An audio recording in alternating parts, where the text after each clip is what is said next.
এটা এটা আমার এই কোশ্চেন একটা, এই কোশ্চেনটা তাহলে করে ফেলি। আপনার বলো। ওয়াইফকে অপহরণ করেছিল এই শেখ মুজিবের, তারপর গোলাম মোস্তফার ছেলে, এরা কামালের বন্ধু বান্ধবেরা, না, এটার গাজী মনুষ্য নিজে নিজে ছিল। নিজে আচ্ছা, তো হ্যাঁ, নিজে। আপনার আপনার স্যার, আপনি এটার বিচার চেয়েছিলেন শেখ মুজিবের কাছে, আপনি আমার বউ বিচার কন্টিনিউ চেয়েছিল। করেন। জি, কন্টিনিউ করেন স্যার এবার। হ্যাঁ, যে আপনি প্রাইম মিনিস্টার, কারণ ঘটনাটা মুজিব কি ছিল স্যার, ঘটনাটা কি ছিল স্যার, একটু শুরু থেকে বলেন। ঘটনা খুবই, এটা একটা মানে মজার ঘটনা। আচ্ছা, তুমি শুনতে চাও? তুমি তো, আমার বইতে লেখা আছে যদিও।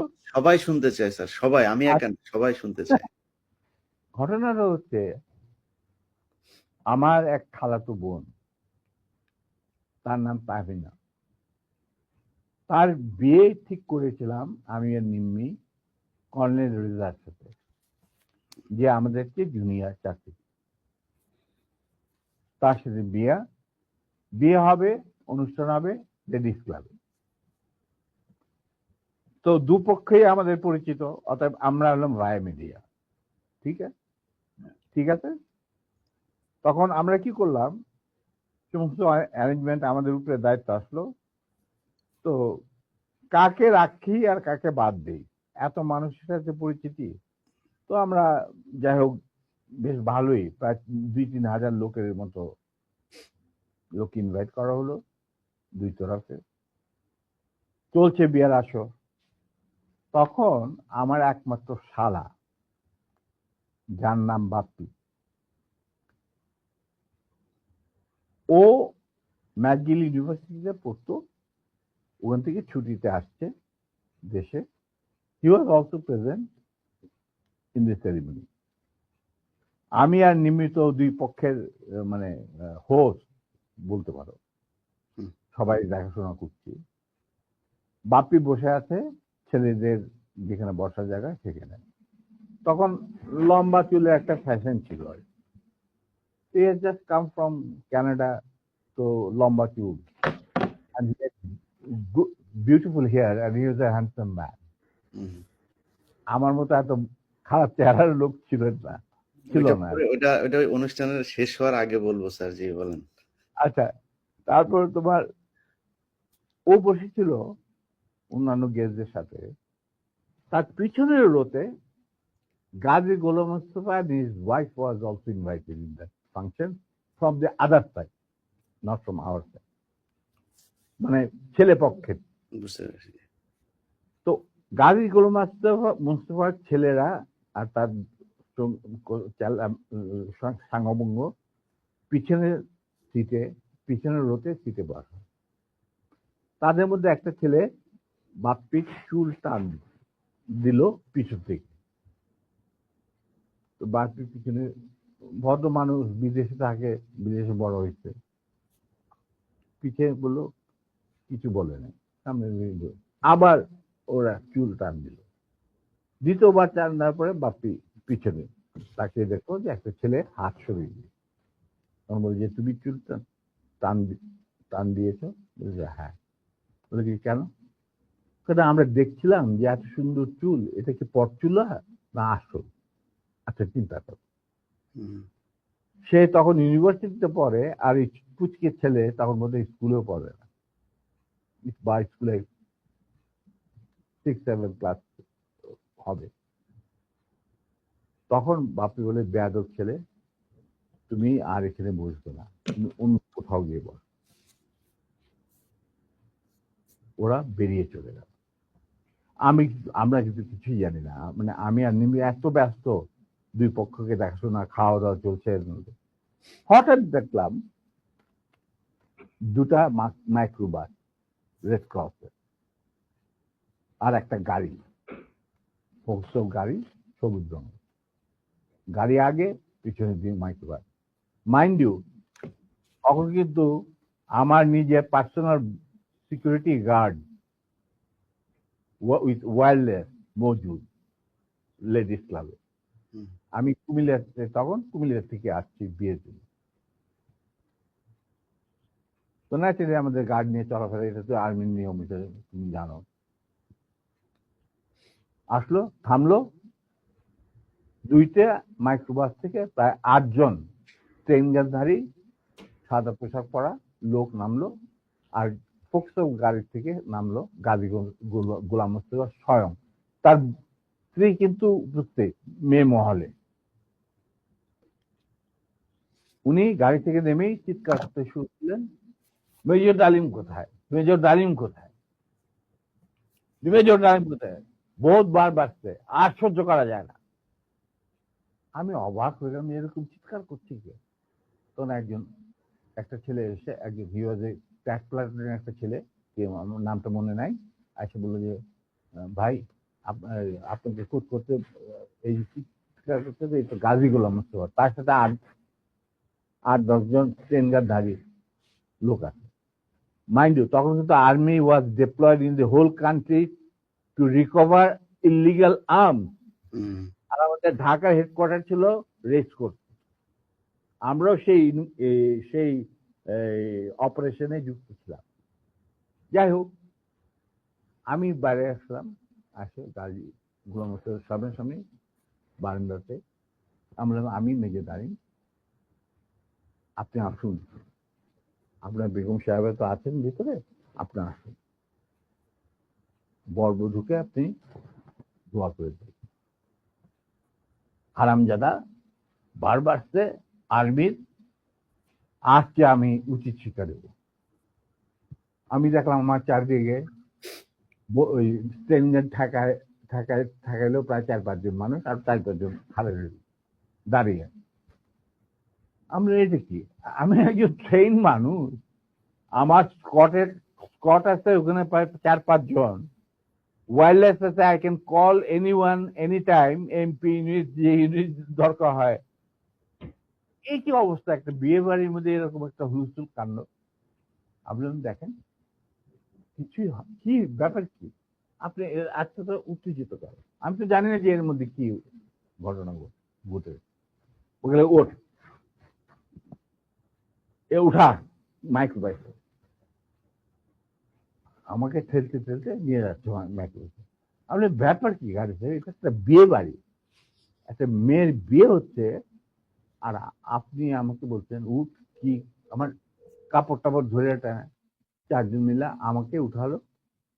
খবর চলে গেল ভিতর অন্য মহলে, নিম্মি আর আমার শাশুড়ি, আমার খালার শাশুড়ি মানে কন্যার মা, উনি বেরিয়ে আসলেন।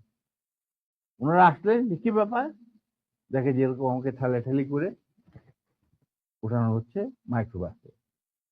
আমি মাইক্রোবাসে উঠলাম, উঠে দেখি চুল্লু আর আলম নামে 2 জন মুক্তিযোদ্ধা, ক্র্যাক প্লাটুনের সদস্য, তারা ছিল আমার ছোট ভাই স্বপনের সাথে, স্বপন বীর বিক্রম।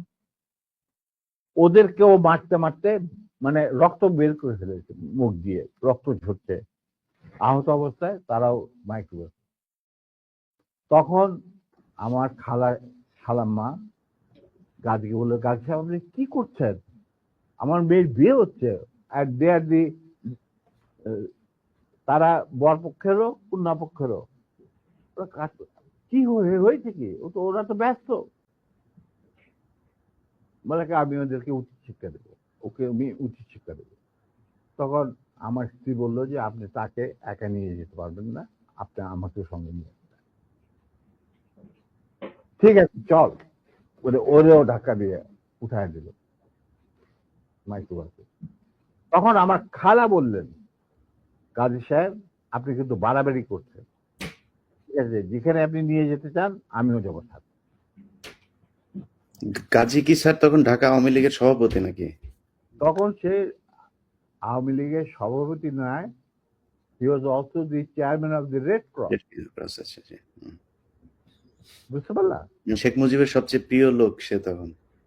সে ঢাকার মধ্যে মানে ঢাকা শহরে সে হলো মুজিবের সবচেয়ে বড় লাঠের সর্দার। অশিক্ষিত মূর্খ মানুষ সাধারণত রেড ক্রসের চেয়ারম্যান হয় না, কিন্তু ওকে বানানো হয় যাতে করে লুটের এই যে রিলিফের মার চুরি চামারি করতে সুবিধা। যাই হোক, সেটা অন্য ব্যাপার। তারপরে আমাদেরকে নিয়ে উনি গাড়ি ঘুরে চললেন প্রথম ফার্ম গেট, ফার্ম গেট দিয়ে ভিতরে ঢোকার পরে আমি দেখলাম যে আরে সম্পূর্ণ কোথায় চাচ্ছে, লক্ষ্মীবাড়ি ক্যাম্পে নাকি। তখন আমি চিন্তা করছি কি করি, এর মধ্যে আমার খালা আর মিমি নিজেদের শাড়ি ছিঁড়ে চুল্লু আর আলমকে ব্যান্ডেজ করে দিয়েছে, মানে দিকে দিকে ক্ষত, তার দিকে রক্ত পড়ছিল। আমি হঠাৎ বললাম, গাড়ি থামাও driver. In the mean time Swapan Bapi ওরা কিছু গেস্টকে বোধহয় নাম বাড়িতে পৌঁছে দেওয়ার জন্য নিয়ে গেছিল গাড়ি করে, বা ওদের গাড়ি আসছিল না, দেরি ছিল কিছু, ওরা উপস্থিত ছিল না। তো আমি বললাম গাড়ি থামা, ড্রাইভার গাড়ি থামা দিল। আমরা তখন আমার আমার আমার আমার গাড়িতে প্রায় 4 জন ট্রেনধারী লোক, তাদের একজনকে বললাম যে তুমি গিয়ে ওই সামনে যে গাড়ি গোলাম মোস্তফা বসে আছেন, কাজী গোলাম মোস্তফা সাহেবকে বলেন নাই কিনা আসে। Somehow that man with train guard, he got down and went to Gazi. গাজিও তখন স্টপ হয়ে গেছে, যে পিছনে গাড়ি স্টপ হয়ে গেছে।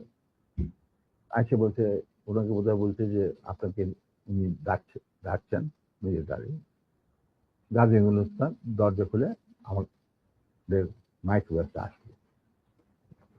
তখন আমি গাজী গোলাম মোস্তফাকে বললাম যে গাজী সাহেব, আপনি তো আমারই নিয়ে চলছেন, কোথায় নিয়ে যাচ্ছেন জানি না, কিন্তু একটা কথা মনে করে রাখেন, আপনাকে মনে করাই দিচ্ছে আপনার ভালোর জন্য, যে আপনি যে আমাদেরকে এই মাইক্রোবাসে, রেড ক্রসের মাইক্রোবাসের মধ্যে ঢুকায় নিয়ে আসছেন, এটা কিন্তু হাজার হাজার মানুষ, শয়ে শয়ে মানুষ দেখতে উপস্থিত ছিল। অতএব আপনি কিন্তু আমাদের সাথে যাই করেন আপনি কিন্তু পার পাবেন। এইটা শোনার পর গাজী গেল একটু ঘাবড়ায়, যে তাই তো, আমি যে উঠাই নিয়ে আসছি এটা তো সবাই দেখছে। তখন আমি বললাম যে আপনি যাই করেন, আমি উনি যখন একটু হতভম্ব হয়ে বোধ দেখাচ্ছে, আমি বললাম যে গাজী সাহেব, আমি আপনাকে একটা পরামর্শ দিই, আপনি যাই করেন আপনি শেখ সাহেবের কাছ থেকে আগে পারমিশনটা নিয়ে নেন, এছাড়া আপনি বাঁচতে পারবেন না। এর মধ্যে আমার ছোট ভাই স্বপন বীর বিক্রম ফেরত আসছে লেডিস ক্লাবে, বাপ্পি ফেরত আসছে। ওরা শুনলো যে এই ঘটনা ঘটছে, ওখান থেকে সোজা স্বপন চলে গেল এমপি ইউনিটে, ঢাকা ক্যান্টনমেন্টে। ওখানে গিয়ে বললো যে এরকম অবস্থা, বিয়ে বাড়ি থেকে কিডন্যাপ করে। এই বিয়েতে কিন্তু জিয়া রহমান উপস্থিত ছিল, শফিলিও উপস্থিত ছিল, খালেদ মোশাররফ, মানে সবাই উপস্থিত ছিল। আচ্ছা, তো ওনার তখন চলে গেছেন। সেদিন কি একটা কি ছবি দেখানোর কথা ছিল, সত্যজিৎ রায়ের কি যদি মহানগর না কি একটা ছবি, তো ওটা দেখার জন্য সবাই চলে গেছে আগে তাড়াতাড়ি খাওয়া দাওয়া করে। তখন এই খবরটা পাওয়ার পরে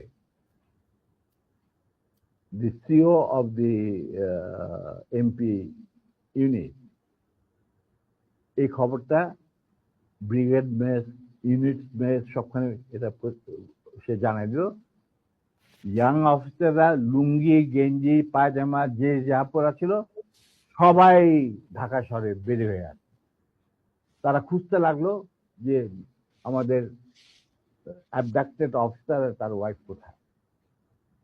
আর একদল সোলজার এমপির পাঠানো হলো, যারা ওই অবৈধ অস্ত্র কালেকশনে ডিপ্লয় ছিল, গাজীর বাড়িতে যাদের পাইছে সবাই বন্দুকেরা নিয়ে আসছে রেস্ট মজা। আমি কিন্তু এগুলো কিছু জানি না। গাজী তখন আমার কথা শোনার পর ও ওদের কিছু চিন্তা করলো, চিন্তা করার পরে দেখলাম যে উনি লক্ষ্মীবেদের দিকে না গিয়ে 32 নম্বরের দিকে যাচ্ছে, কলাবাগানের। আমি বললাম যে আলহামদুলিল্লাহ। তখন 32 নম্বরে গার্ড রেজিমেন্ট ছিল, ফার্স্ট ফিল্ড রেজিমেন্ট, যেটা আমার হাতে করা। তারা গার্ড দিচ্ছিল প্রাইম মিনিস্টারের বাড়ি, আমার জানা আছে। তো গাড়ি চললো, আমরা পিছে পিছে চললাম আবার কাফেলাকে গাড়ি 32 নম্বরের গেটের ভিতরে ঢুকতে না দিয়ে বাইরে খাড়া করায়, স্টপ করার পর গাড়ি তার গাড়ি নিয়ে ভিতরে চলে যায়। আমরা ওখানে থাকলাম। ইতিমধ্যে যখন এরকম সারা আর্মি ডিপ্লয়মেন্ট যারা ডিপ্লয়েড ছিল তারা যখন গাড়ির পরিবেশ ধরে নিয়ে আসছে আর সবখানে ব্যারিকেড দিয়ে চেক করা হচ্ছে প্রত্যেকটা গাড়ি যে আমাদের মিসিং অফিসার তার স্ত্রী কোথায় আছে কিনা, যাতে ঢাকার বাইরে না যেতে পারে। এই হুলস্থুল চলছে। আমাদের তখন রেসকোর্সের কমান্ডার ছিলেন major movement, CO first lancer. তো উনি মেজর মুভমেন্ট ছিলেন অপারেশন ইনচার্জ, পরে লেফটেন্যান্ট কর্নেল। আচ্ছা, যাই হোক, তখন আমরা বললাম যে গাড়ির ভিতরে গেল কি বলবে। ঠিক সেই সময় দেখলাম একটা সাদা টয়টা গাড়ি আসলো, ড্রাইভিং সিটে বসে স্বপন, পাশে বসে আমার বোনের জামাই লিটু, আবুল খায়ের লিটু, যে নাকি বেঙ্গল গ্রুপের মালিক, বিরাট ধনী ব্যবসায়ী, ওই সালমান রহমান তোমানের সাথে সবাই একটা। যাই হোক, ওরা দুজন আর এসপি মাহবুব সঙ্গে। এসপি মাহবুব ছিল মুজিবের খুবই বিশ্বস্ত একজন কিলার, মানে তাকে যে সমস্ত এই মানুষ মারা টারা হতো আর কি। ঢাকা জেলার SP SP Mahbub, not major. He was given during the war he was given rank of a captain. Mahbub was a good friend of mine, and anyway, ওদের গাড়ি যখন আসলো আর গাড়ি থেকে পরে আমি এই গল্প মাহবুবের কাছে শুনছি যে স্বপন এই ক্যান্টনমেন্টে জানানোর পর সে চলে গেল মাহবুবের বাসা। মাহবুবের কিন্তু সেই বিয়েতে আসার কথা। তো সে ওয়্যারলেসে জানাইছে যে আমি মানিকগঞ্জ থেকে ফিরছি, খুব সহসাই আমি বিয়ে বাড়িতে আসছি, এটা আমার দেরি হবে।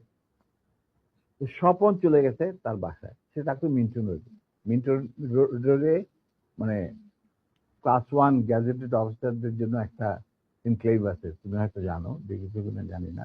তখন বাংলো ছিল, এখন বোধহয় মাল্টি ফ্ল্যাট, ওই ইন্টারকনের সাথে।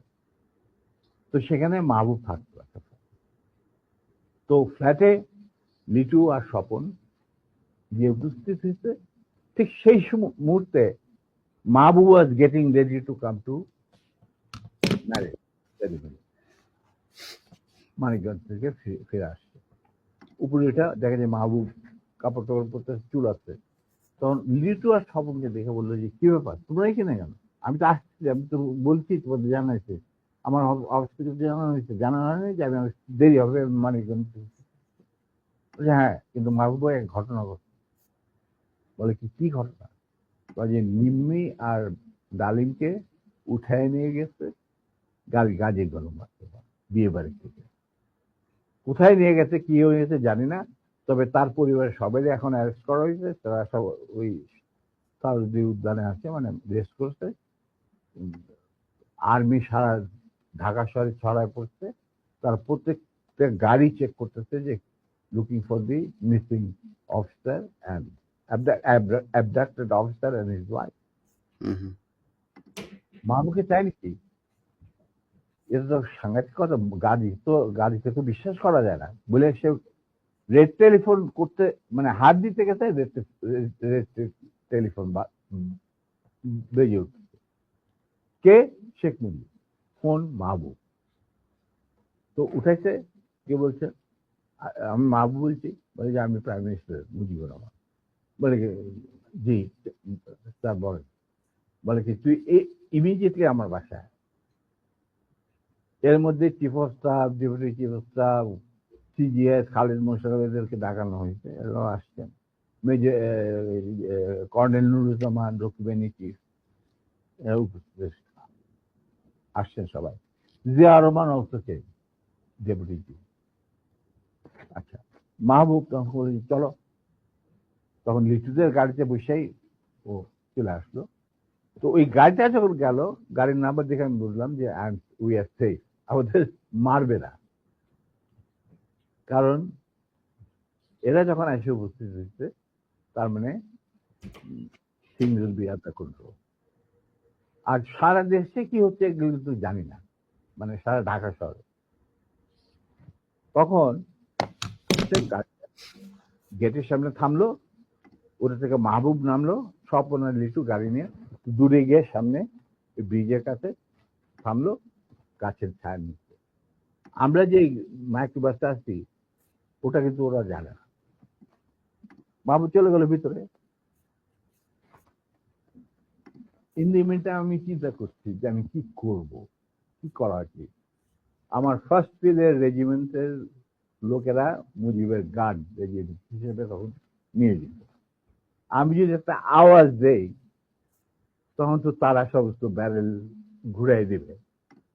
কিন্তু এর মধ্যে একটা ক্রস ফায়ারের সিচুয়েশনে কে মরবে কে বাঁধবে, এটাও তো একটা সমস্যা।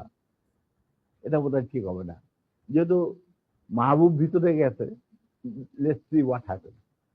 কিছুক্ষণের মধ্যেই মাহবুব, আমি দেখলাম যে মাহবুব না, শেখ কামাল, রেহানা, তারপরে শেখ জামাল, বেগম মুজিব নিচে গেটের বাইরে এসে আমাদেরকে খালাম্মা টালাম্মা চলার অসুবিধা, মানে রক্তাক্ত চুল্লু ওদের দেখে তো ওরা ঘাবড়ায় গেছে। তারপরে নিম্মির অবস্থা তো ভিতর নিয়ে আমাদের ভিতর নিয়ে গেল। তখন ভিতর নজর পড়ে দেখলাম সিটিং রুমে প্রথম আমাকে ডাকলেন মুজিবুর রহমান আর আমার নিম্মিকে। তো রেহানারা সব ওখানে দাঁড়ায় রইল, মিসেস মুজিব দাঁড়ায় রইলেন, আমরা ভিতরে গেলাম। গিয়ে দেখে সব মজলিস বসে আছে, chief of staff, deputy chief staff, CGS and all. তখন এর মধ্যে গাজী গোলমেস্তার বাসা থেকে ফোন আসছে প্রাইম মিনিস্টারের কাছে যে বাড়ির সবাই ধরে নিয়ে গেছে আর্মি। যতক্ষণ পর্যন্ত আমাদের অফিসার লেডি ওয়াইফকে না পাওয়া যাবে আমরা কাউকে ছাড়বো না।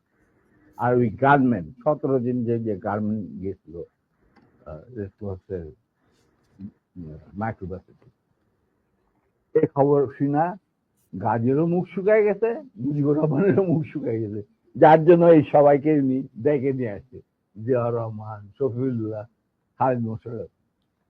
আচ্ছা, তো মুরলী বুদ্ধি আর কি। আমরা ঢুকতেই নিম্মিকে জড়ায় ধরলেন মুজিবুর রহমান, মা তুই কাঁদিস না, তুই কাঁদিস না, আমি এটার বিচার করবো। এই হারামজাদা গাজী, তুই করছিস কি? এটা কি করলি তুই? যা ওর পা ধরে মাপ চা। আমার বউয়ের পা ধরে মাপ চা। গাজী একটু অগ্রসর হওয়ার পর আমার বউ বলল, নিজের চপ্পল খুলে বলল, খবরদার, তুমি আমার ক্ষমা পাওয়ার যোগ্য নয়, আমি তোমাকে ক্ষমা করতে পারবো না, তুমি পিছিয়ে যাও। মুজিব আর বাকিরা তো সব চুপ করে বসে, আমি চুপ করে দাঁড়িয়ে। তখন বলতেছে মা, আবার মুজিব আমার বউ নিম্মিক জ্বরে ধরে বললো, মা আমি এর উপযুক্ত বিচার করব, তুই আমার ভরসা রাখ। তখন আমার বউ বলছিল, নিম্মি বলছিল যে চাচা, যাদের রক্তের উপরে আপনি আজ দেশের প্রধানমন্ত্রী, তাদেরই আজকে রক্ত ঝরাইতে হয় স্বাধীন দেশে গাজীর মতো একটা কম্বল চোরের হাতে। এর বিচার আপনি কি করবেন? আমি বিচার আল্লাহ, আল্লাহ তার বিচার করবে, আমি আপনার কাছে কোনো বিচার চাই না। তখন আবার বেগম মুজিব বলে ওদেরকে উপরে নিয়ে যা, হুম, তখন ওদেরকে উপরে নিয়ে বোধহয় নাস্তা টাস্তা কি জানে। এরপর আমরা বলি যে এক কাম কর, শফিল্লা তুমি ওই আর্মি কন্ট্রোলে ফোন করে মোমিনরে বলো গাজীর পরিবারে ছেড়ে যাবে। তো শফিলে পিক আপ দি ফোন, রেড ফোন করলাম মেজর মোমেনকে। মেজর মোমেন বললেন, sir I am sorry, we are deployed to recover the miscreants and the illegal arms operation আমরা নিয়োজিত। আমি কিভাবে একজন 17 জন অস্ত্রধারীকে ছেড়ে দিতে পারি? Kazi has to produce the missing officer, his wife and এই 17 জন অস্ত্রধারীকে আমাদের কাছে সুপর্দ করতে হবে। তারপরে আমি ডিসাইড করব আমি গাজীর ফ্যামিলিকে ছাড়বো কি ছাড়বো না।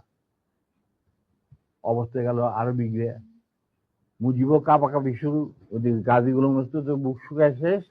আর সকালবেলা দেখো prime minister sir prime minister desire or not desire, ওনাকে বলেন উনি লিখিত অর্ডার দিল আমি সেটা মানবো না, because I have got my mandate which I have received from my chief of staff.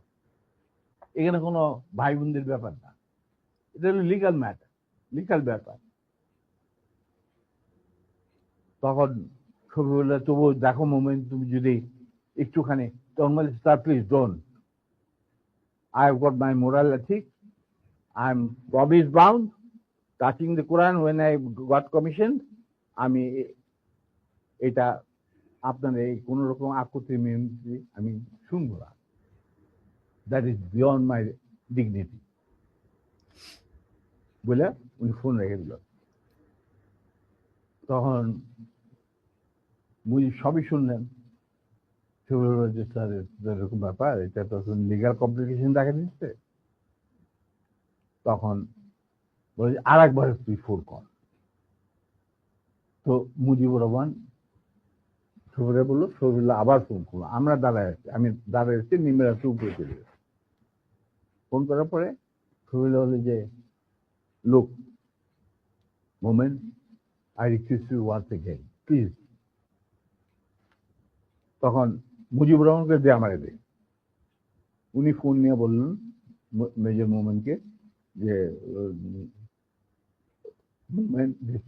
আমি মুজিব বলছি। He said, sir, I have no time, I am running a big operation and I am the commander. I am sending one of my officers to your residence. He will explain whatever I have got to say. So he dropped the phone. মুজিবের মুখ শুকিয়ে গেল। এখানে যারা বসা জিয়া রহমান আর খালেদ মোশাররফ, নুরুজ্জামান, এরা সব করে বসে সফিল্লাহ কি করা যাবে। Within 5 minutes Captain Shahid arrived. He was from cavalry and he was a friend of mine during the student days. আমরা একসাথে কন্টেম্পোরারি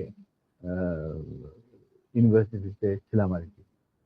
হ্যাঁ, ও হলো তোমার কি বলে এটা লালবাগের ছেলে, আমরা ছিলাম Malibagh.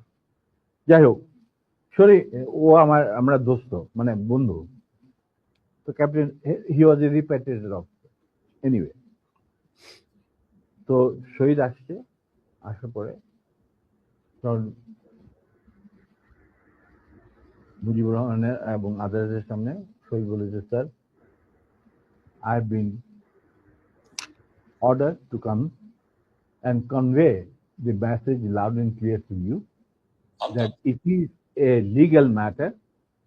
Ghazi has violated the Prime Minister's order on which army has been deployed over the whole country, and he had abducted an officer in uniform and his wife while he himself is engaged in this operation along with 17 gunmen in the Red Cross microbus. Now, যেহেতু আমরা diploid আছি to recover the illegal arms, The commander said, no way, Ghazi and these 17 people has to be surrendered to him, and then legal proceedings will start according to the law. হুম, হুম। দেশে emergency চলছে, আমাদেরকে prime minister খুব ঝুঁকিপূর্ণ দায়িত্ব দিয়েছেন, আমরা আমাদের যথাসাধ্য চেষ্টা করে যাচ্ছি। তখন বলে স্যার আমার আর কিছু বলার নেই, আপনার যদি কিছু বলার থাকে আমাকে বলা হয়েছে শুনে আমাদের কমান্ডারকে জানান। না ঠিক আছে, তুমি যাও বাবা। তো শহীদ চলে গেল। এরপর শেখ মুজিব আমাকে বললো, তুই মাফ করে দে। আমি স্যার আমি তো বললাম। স্যার শেখ মুজিব কি কাউকে বোধহয় আপনি টাপনি মানে অফিসিয়াল কোনো এগুলি মানতো না না? না, আমাকে তুই করে বলতো, কারণ আমার একটা পারিবারিক সম্পর্ক ছিল তো। না, উনি তো মাহবুবকেও তুই করে বলতো, গোলাম মোস্তফাকেও তুই করে বলতো, শফিউল্লাহকেও তুই আমি করে জানি না, কিন্তু আমাকে উনি তুই করে বলতেন। আমি তো ওর বাড়ি থেকে যে কোনো সময় গিয়ে ডাক্তার যাইতাম, খাবার খাইতাম বসে। কই মাছ পছন্দ করতেন, ওই ওনার চৌবাচ্চে সবসময় বড় বড় কই মাছ থাকতো, আরামসে খাইতাম, চলন বিলে কই মাছ, কোনো অসুবিধা নেই। আমার তো গতিবিধি ছিল খুবই খোলা, মানে আমি যে কোনো সময় যাইতে পারতাম, যে কোনো সময় ডাকলেই চলে যেতাম। উনি প্রায় ডাকতেন আমাকে আর্মির খবর নেওয়ার জন্য। জি স্যার। তো এখন উনি বললেন, ঠিক আছে ধরেন যা, আমি বিচার করব। আমি স্যার ভেরি গুড। তো এই আমার গাড়ি বাইক করে ওরা বাসায় পৌঁছে দিয়ে, ওরা নিবে এদেরকে বাসায় পৌঁছে, মানে মার্সিডিজ। আমি স্যার নট নিডেড, বাইরে স্বপন আছে, আরো 2-4 দিনের মধ্যে আসে পড়তে, গাড়ির কোনো অভাব নাই, আমরা চলে যাব, আপনার গাড়ি দেওয়ার দরকার নেই। বলে না শোনো এক কাজ, গাড়িগুলো আহমদাদা তুই যাবি এদের সাথে বিহার, বাকি কাজ যে সম্পূর্ণ হয় নাই সেটা সম্পূর্ণ করার সম্পাদন করার জন্য। নিমি বলল, খবরদার তুমি আর লেডিস ক্লাবে ঢুকার তোমার কোনো অধিকার নাই, তুমি সেটা লস তুমি যাবে না, ইউ উইল নট গো। তখন চুপ, তোমরা চলে যাই। আমরা চলে আসলো। আসার পরে কন্যা সম্প্রদানে যে বাকি কতগুলি থাকে না রকম রকম, ওই সমস্ত সম্প্রদান করা হইলো। এরপরে 2 দিন পরে আমি কুমিল্লা ফিরে চলে আসবো। হঠাৎ শেখ মুজিবুর রহমান সাহেব ডাকলেন চিফ অফ স্টাফ শফিউল্লাহকে। ডাকার পরে কি কথা ছিল জানি না, উনি ফেরত এসে বললেন যে Dalim, you can go back to Comilla নাও,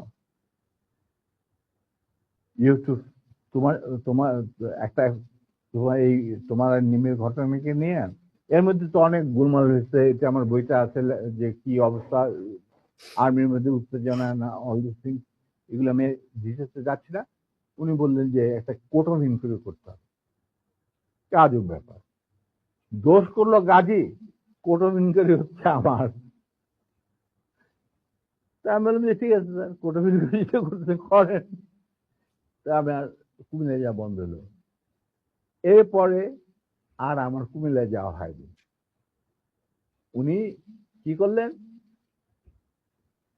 হঠাৎ একদিন, না এরপরে আমি কুমিল্লাতে ফেরত চলে গেলাম কোর্ট অফ ইনকোয়ারি শেষে। কুমিল্লায় থাকা অবস্থায় হঠাৎ একদিন ঢাকা থেকে ফোন আসলো যে 13 জন না অফিসারকে আর্মি থেকে বাদ দেওয়া হয়েছে। ইনিশিয়ালি 65 জন অফিসারকে এনলিস্ট করা হয়েছে, আর প্রথম যে 7 জন অফিসার লিস্ট বাড়িয়েছে, PO9 প্রেসিডেন্সিয়াল অর্ডার 9 একটা ছিল তখন, কোনো কারণ দর্শানোর ব্যক্তি রেখে আপনি যে prime minister was entitle to sack anyone from the service, এবং সংসদ সদস্যদেরকেও। হ্যাঁ। তো P1 ওইটাকে বলা হইতো প্রেসিডেন্সিয়াল অর্ডার নাম্বার 9, PO9। তো ওই PO9 এর আমাদের আমি আর আমার নাম প্রথম, তারপরে বাকি 5 জন। তো তো নূর, আমি এই ঘটনাটা যখন ঘটে, খবরটা আমি ঢাকা থেকে পাই রাত্রেবেলা। সেদিন আমার বাড়িতে একটা পার্টি ছিল কুমিল্লায়। আমি আমার স্কুলে আমি কুমিল্লা জিলা স্কুলে পড়াশোনা করছি। স্কুলের টিচারদের আর ভিক্টোরিয়া কলেজ থেকে পরীক্ষা দিয়েছিলাম। ওই কলেজের সমস্ত প্রিন্সিপাল থেকে সমস্ত প্রফেসরদের আমি বাড়িতে একটা দাওয়াত করছিলাম। তো পার্টি চলছিল, তখন হঠাৎ নূর আমাকে ফোন করে ঢাকা থেকে জানাইলো, হি ওয়াজ দেন এডিসি টু জিয়া রহমান, যে স্যার আমাদেরকে তো স্যাক করা হয়েছে পিও 9 এর আন্ডারে। খবরটা আসছে ব্রিগেড কমান্ডার নাজিমুল হুদার কাছে। তো নাজিমুল হুদা আমাকে খুব ভালোবাসতেন। যুদ্ধের সময় আমরা একসাথে ছিলাম, কয়েকটা অপারেশনও করছি আমি ওনার সেক্টরে থেকে। হি ওয়াজ এ ফাইন ম্যান। উনি আগরতলা ষড়যন্ত্র কেসের মধ্যে একজন আসামি ছিলেন। যাই হোক, টু কাট ইট শর্ট, উনি এই ব্যাপারটাকে মানিয়ে নিতে পারেন। এর পরের দিন উনি আমাকে নিয়ে বললেন যে আমি যাচ্ছি ঢাকায়। ঢাকায় যে আসলাম, সন্ধ্যার সময় গেলাম শেখ মুজিবের বাড়িতে। He also had an easy access to Sheikh মুজিবের house.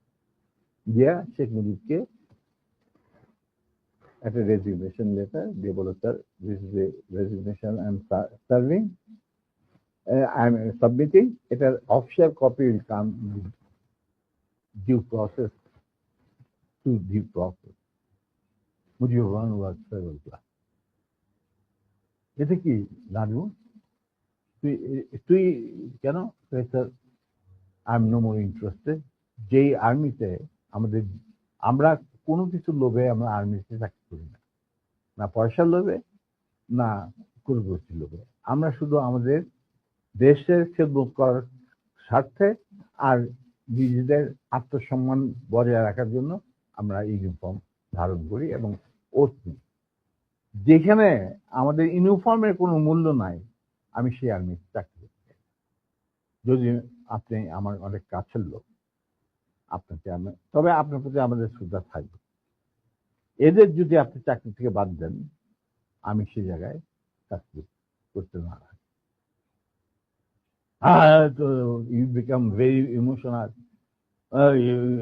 তোরা খালি তোদের দিক দেখো, আমার দিকটা কেউ দেখে না। তখন উনি বললেন যে স্যার আপনার দিক দেখা আপনি যথেষ্ট, আর অনেক লোক আছে, but this is my final decision. তো আমরা বেরিয়ে আসছিলাম সালাম জানায়। তখন মুজিব আমাকে বললো যে ডালিম তুই একটু থাম, হুদা তুই একটু বাইরে যা। হুদা বাইরে গেল। আমার বললো যে তুই আর নূর আমার সাথে রাখবি বাসায় যত তাড়াতাড়ি সম্ভব। তো গেলাম মুজিবের। আমরা প্রথম যাইতে চাই না, কেন যাবো ওখানে, সেই জন্য। যাই হোক, আবার রিমাইন্ডার আসলো মুজিবের তরফ থেকে। তখন তার মানা করা যায় না। গেলাম, যাওয়ার পর that was the last meeting between us and between me and Sheikh Mujib পরিবার। যথাযথ 3 তলায় এই রুমে যেখানে গোপন মিটিং হতো, ওখানে গেলাম। রেহানা চাটা দিয়ে গেল, আমি নূর আর তো আমরা চাটা খেলাম। সেসব বলে দেখো বাবা, তোরা শুধু তোদের সাইডটা দেখা, আমার সাইডটা দেখ। আমার তো পার্টি নিয়ে চলতে হয়, আমি তো একজন রাজনীতিবিদ। পার্টি বাদ দিয়ে তো আমি চলতে পারি না। আমরা তো কোনো রাজনীতি ইনভলভ না। পার্টি কেন চালিত হয়, কিভাবে চলবে, সেটা এই সমস্ত ব্যাপারে আমাদের কোনো জ্ঞানই নেই। আপনার জ্ঞান আছে, আপনার জ্ঞান আপনার কাছে রাখেন, আমাদের কেন এই সমস্ত বলতে বলে কি না তোরা তো আমার এই ডিসিশনে পার্টি চাপে আমাকে, আমি এই সিদ্ধান্ত নিতে দিতে। হ্যাঁ স্যার, আপনি ভালোই সিদ্ধান্ত নিচ্ছেন। 65 জন অফিসারকে চাকরি বার করে দিলে কি অসুবিধা হবে? আর্মিতে তো হাজার হাজার অফিসার আছে। উনি বললো যে না শোন, তোদের জন্য আমি কি করতে পারি? তোরা যদি বিদেশে চাকরি করতে চাস, আমি তোদেরকে বিভিন্ন মিশনে পাঠাতে পারি, যেখানে যাদের ইচ্ছা। তোরা যদি ব্যবসা করতে চাস, তাহলে শেখ নাসেরের পার্টনার হয়ে ব্যবসা করে, মানে তার ছোট ভাইয়ের সাথে পার্টনার হয়ে ব্যবসা করে। আমরা বললাম যে, আমি বললাম চাচা আপনি কে আমরা শ্রদ্ধা করি, এখনো শ্রদ্ধা করি। আপনি ভালো মনে করছেন, আপনি আমাদের চাকরি চ্যুত করছেন। আল্লাহ আল্লাহ খায়ের আল্লাহ, খাওয়া পড়ার জন্য আপনার ভাইয়ের সাথে মিলে ব্যবসা করতে হবে না আমাদের। আমরা ওইরকম পরিবার থেকে আসি নাই দুজনেই। এটা আল্লাহ চালাই নিবে, মালিক আল্লাহ, রিজিকের মালিক আল্লাহ। আর দ্বিতীয় কথা, বিদেশে চাকরি নেওয়া সেটাও সম্ভব না। আপনি সরকারের আন্ডারে আমরা আর চাকরি করতে পারবো না, কোনো ব্যাপার।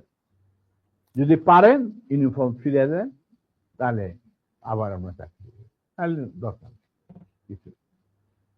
কিন্তু যার আগে একটা কথা বলে দিচ্ছি, এই যে আপনার পার্টি করতেছেন না, যারা আপনার কানে মধু ডালে সবসময় যে বাংলাদেশ মানে মুজিবুর রহমান, বাংলাদেশের জনগণ মুজিবকে ভালোবাসে, মুজিব তাদেরকে ভালোবাসেন।